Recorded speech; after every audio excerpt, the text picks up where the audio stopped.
27. Dear Kiddo, take my hand into darkness. Mom asks me to retrieve her necklace the morning after breaking my heart. Ah, yes, the morning after New Year's Eve, when the champagne-soaked revelry gives way to the dull, throbbing reality of regret, confusion, and, in my case, a searing existential crisis brought on by my mother's baffling life choices.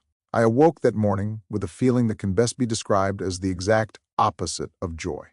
You know that sensation when you suddenly remember you left your car keys in the freezer, and now everything in your life feels fundamentally unstable? That was me. Only instead of keys, it was my entire sense of familial trust, and instead of a freezer, it was the dark abyss of my soul. Just as I was digesting this emotional turbulence, alongside a stale bagel and a headache that felt like a personal vendetta, my phone rang. It was Mom. "Hey, honey.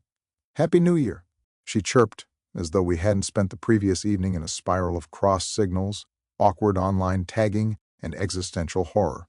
"You left your necklace in my glove compartment," I replied flatly, attempting to cut through her sunshine with the cold steel of my barely contained bitterness. "Oh, sweetie, I know. Thank you for remembering. Where's your truck?" And there it was, the moment my day officially went to hell. Because my truck, dear reader, was not where it should have been. My truck had, in a perfectly timed act of automotive treason, broken down on the road back to Santa Fe, as if it too had absorbed the cosmic disarray that was unfolding around me. And so, in what would later be classified as one of the worst decisions I've ever made, I agreed to let Mom ride with me to retrieve the necklace. The road to emotional Armageddon. The drive to my abandoned truck should have been uneventful, maybe even pleasant. The air was crisp, the roads relatively empty, and my playlist of melancholic folk music was perfectly curated for wallowing in my bruised feelings. But no, because as we cruised along the highway, Mom, who had, I remind you, already bamboozled my sense of reality by posting bizarre Facebook updates involving her ex-husband, Cards Against Humanity, and a merry band of what I can only assume were enablers, decided that now was the time to inform me that she had slept with Remy. I nearly swerved off the road. "I'm sorry." "What?" I squawked, as if she had just casually mentioned she'd joined a cult or developed an interest in taxidermy. "Oh, don't be so dramatic," she said, waving it off like she had accidentally spilled some tea, instead of, emotionally impaling me on the sword of ultimate betrayal. And here's the kicker.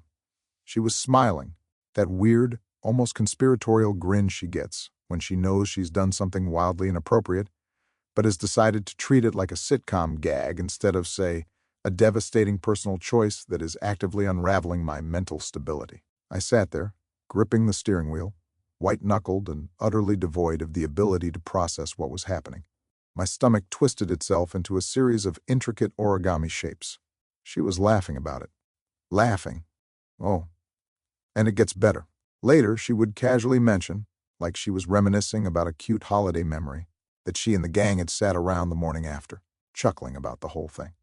"It was so funny," she said, eyes glinting with some perverse delight that I could never fully comprehend. Funny? Funny? Oh yes. What a riot. A knee slapper.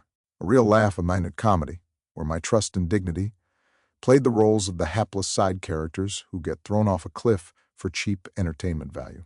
That was the moment, dear reader. That was the precise second in time when the mask slipped, when I saw, with crystalline clarity, that Mom had a unique and terrifying talent, the ability to treat even the most emotionally devastating situations as if they were just another scene in a bizarre, long-running family sitcom.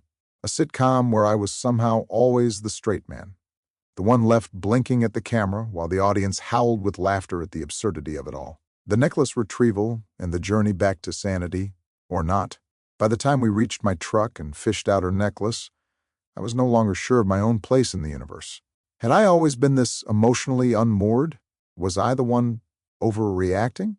Was I, in fact, trapped inside some surrealist play, written by an ancient trickster god, whose only goal was to see how long it would take me to snap? Mom, for her part, seemed utterly unbothered, humming along to whatever chipper tune was playing on the radio, completely unaware, or, more terrifyingly, fully aware, of the emotional crime scene she had just orchestrated in my soul. As we drove back, I sat in silence, contemplating the grand and ridiculous cosmic joke that was my life. And beneath her serious, thoughtful expression, beneath the face of a woman who had just upended my entire understanding of reality, there was a smile, a knowing, satisfied smile. Because in the end, dear reader, Mom always won.